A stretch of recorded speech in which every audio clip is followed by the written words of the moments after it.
Welcome to Wednesday, Life-Giving Leaders. We love to come together and just explore the world of what does life-giving leadership look like. Last week, we had the amazing opportunity to interview Foed Youssef. Dana, you did such an amazing job in that conversation. A couple weeks prior to that, Dr. Ed Silvoso. So sometimes you will be blessed by Dana and I as your co-hosts, bringing some conversations to you. Other times we'll be bringing in different leaders that we respect and we believe are examples to follow in life-giving leadership.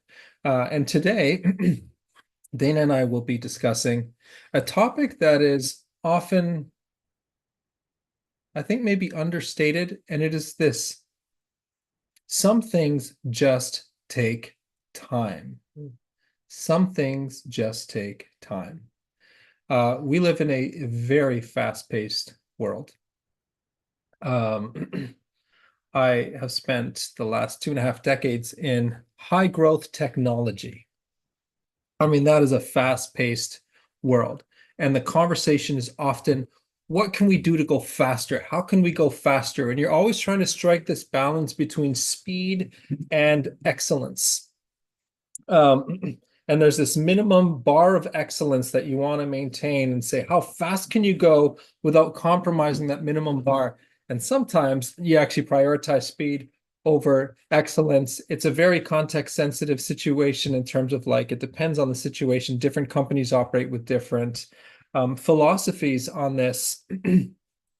But I just want to remind us that some things just take time. It's just natural. And we need to honor the natural design of something that just takes time. Building a relationship, our marriage, getting to know each other. It just takes time.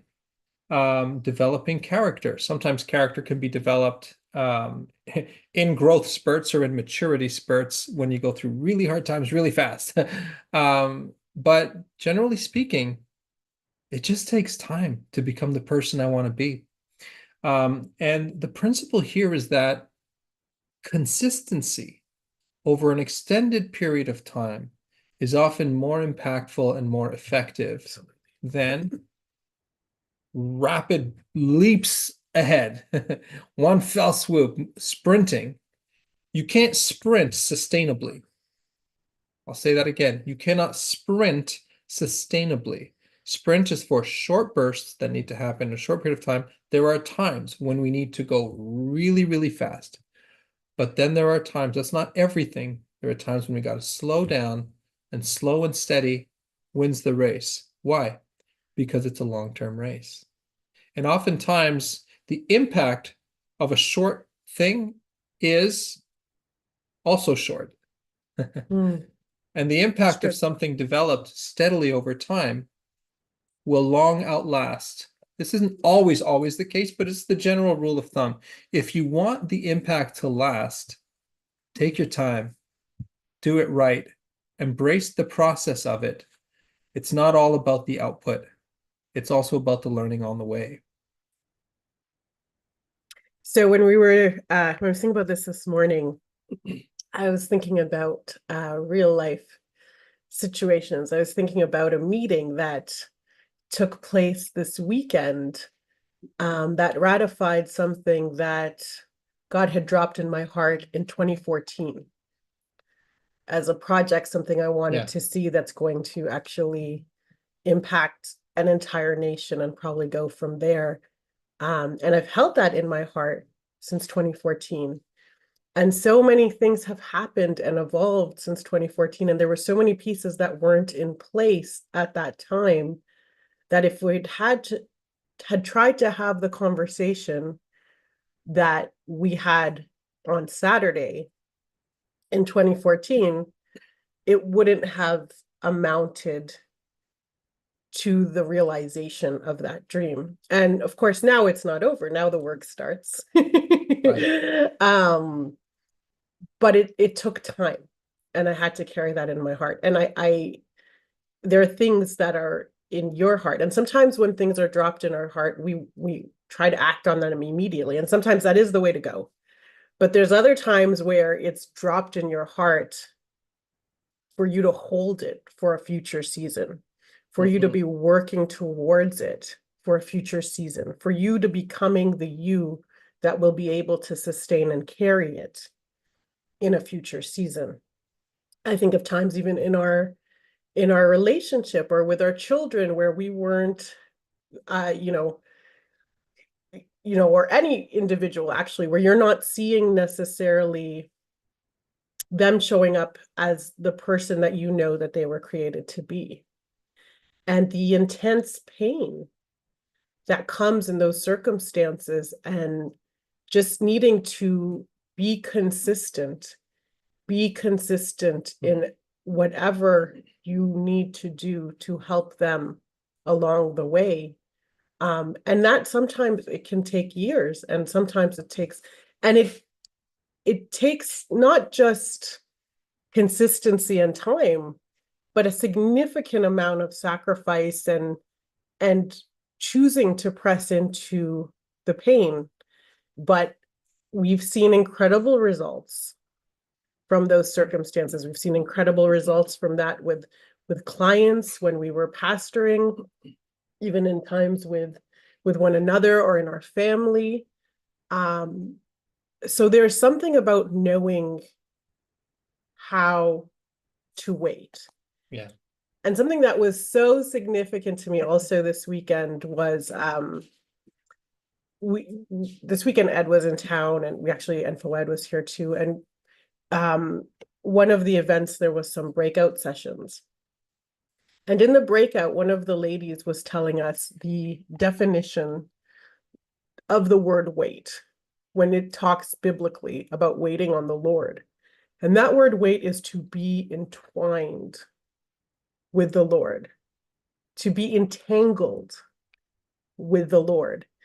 And so, we've heard, some of you may have heard before, waiting is active, but that actually put some bones on it.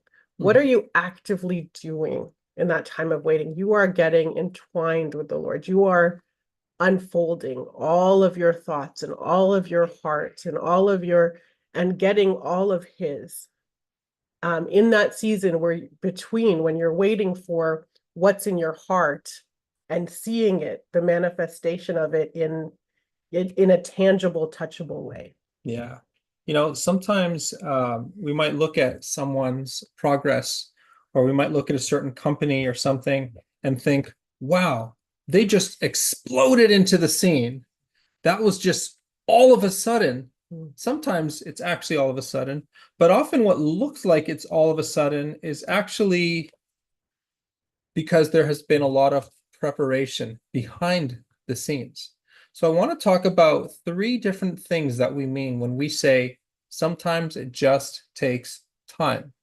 How does just taking time show up? Well, it'll show up in one of 3 ways. What specifically takes time? One of 3 things, and Dana alluded to these. Number 1, waiting. Waiting for the right time. Bless you. So maybe the thing actually won't start until a future time. It's in your heart, you're pondering it, you're digesting it, you're mentally preparing for it, but you're actually waiting.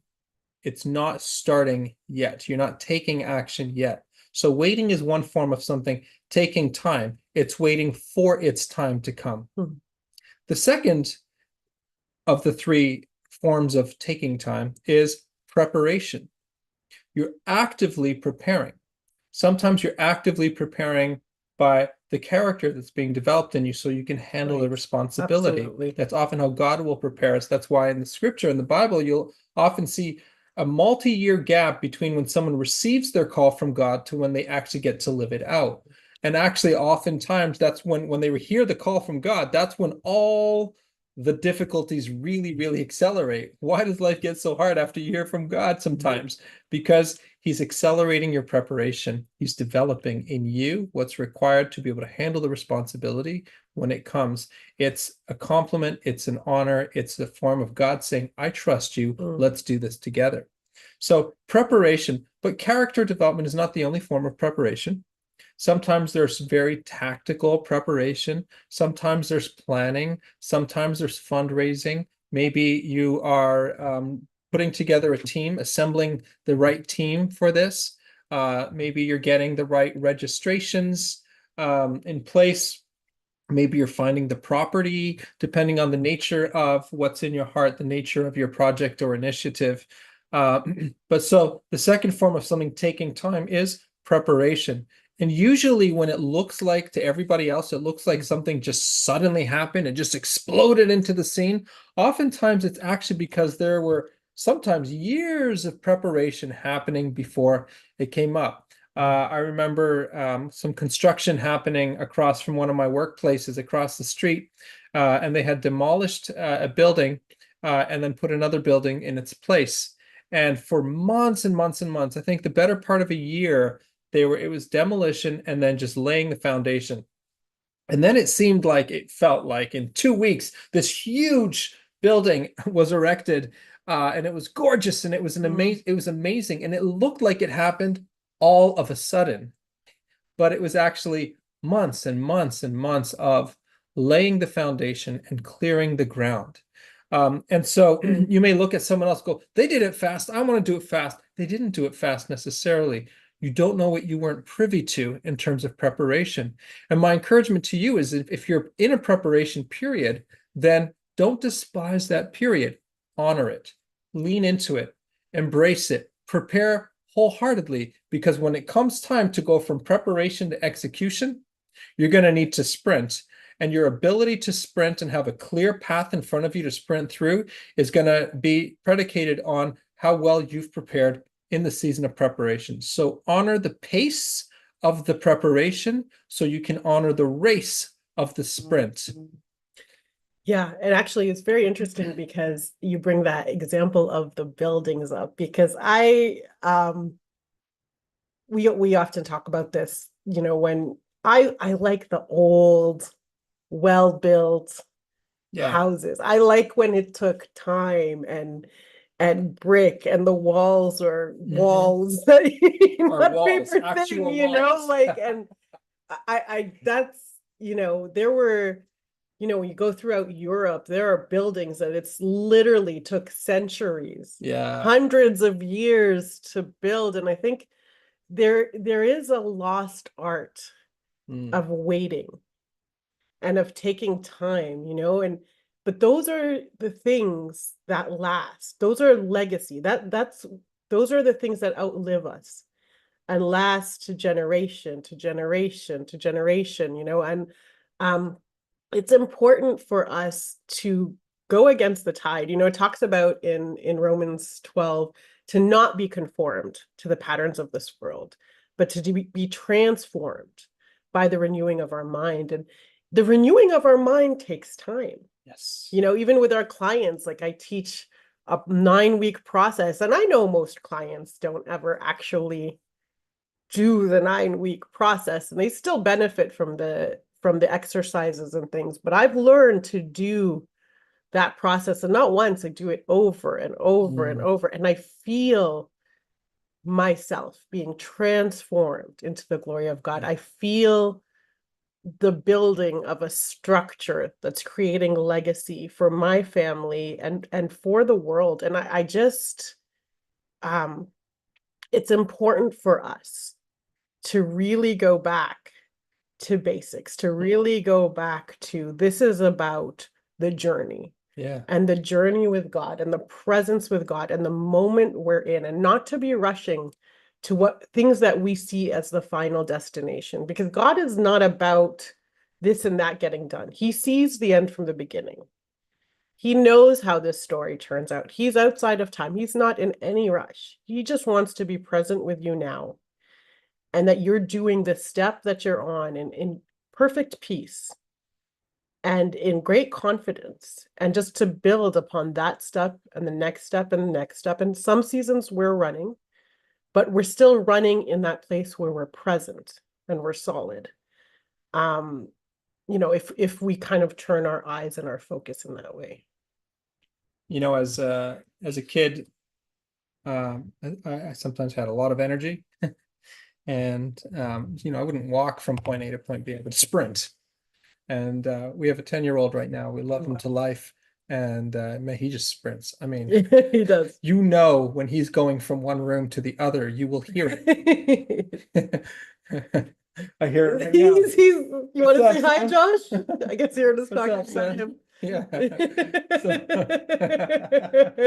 So this man over here, he will not do anything halfway. He will sprint, sprint, sprint, right? It's funny because I said that, he heard it, and then I could hear the footsteps coming. Love you, And Josh. I was like that too at his age. And but sometimes I'll just say, like, what's the rush? What's the rush? Sometimes you might, the other day, actually, no, I won't go, but sometimes you might, what's the word I'm looking for? You're more likely to hurt yourself when you're sprinting. And I just want to say, what's the rush? And my dad used to say that to me. Why the rush? Hmm. Why the rush? And sometimes we need to look at ourselves and we just need to ask ourselves that simple question. If you feel the stress of the pace that you want to move at, if you feel that sense of rushing, which nobody likes, just pause and ask yourself, why the rush? Slow down. Now, I said that I would mention 3 types of things taking time: waiting, preparing, and there's a third one, which is sometimes the execution itself takes time. Sometimes it just requires it. Your example of those buildings that took centuries, multiple generations of laborers to put those buildings up.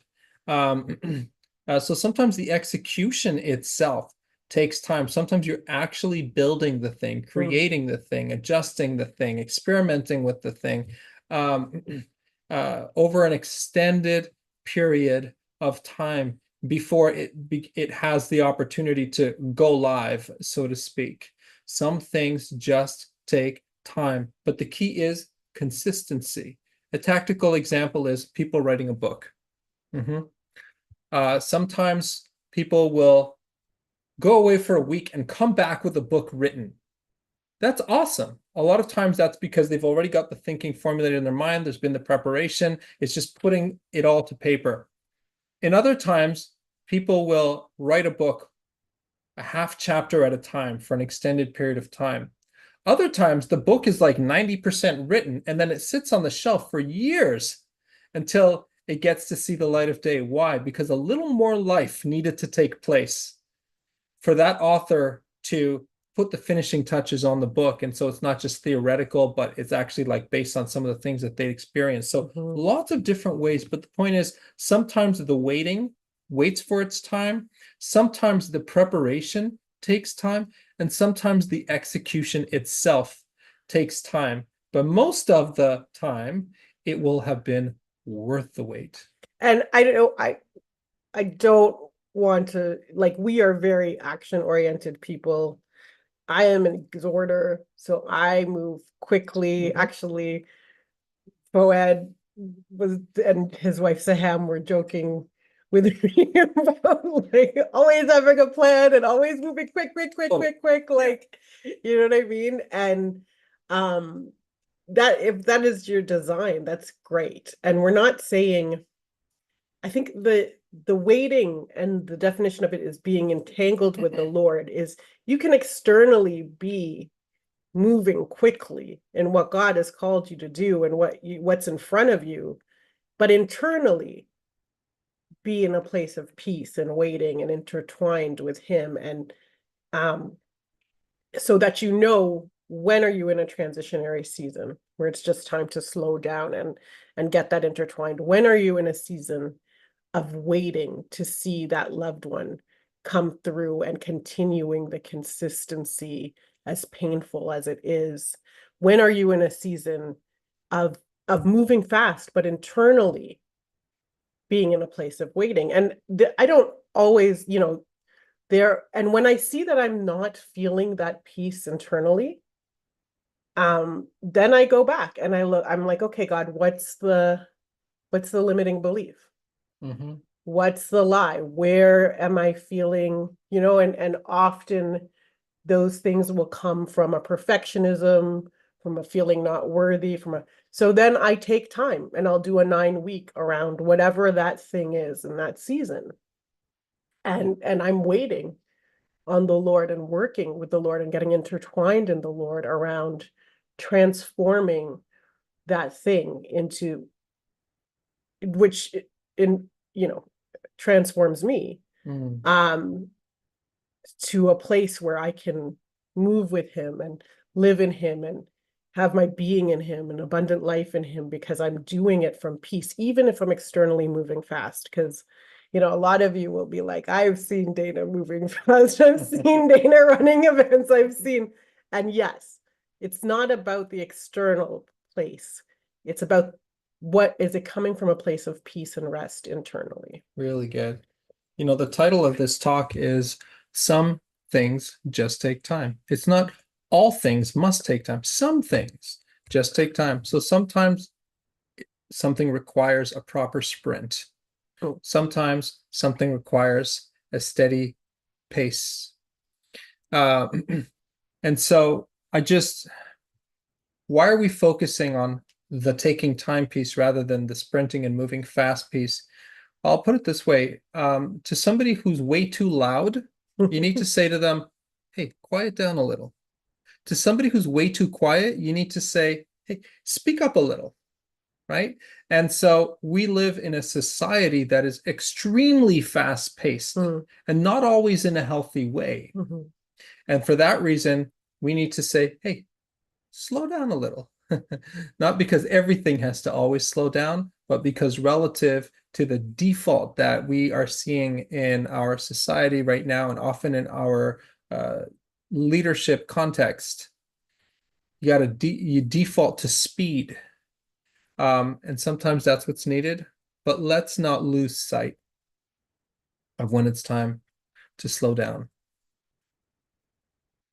Well, let's go into our membership conversation. And so at the end of each Life Giving Leaders chat, we go into the room with our Life Giving Leaders members. These are Hannah Strategy clients who have done our coaching program, Defining Your Next Chapter with Clarity and Confidence. And if you're curious about that program, just go to hannahstrategy.com slash next.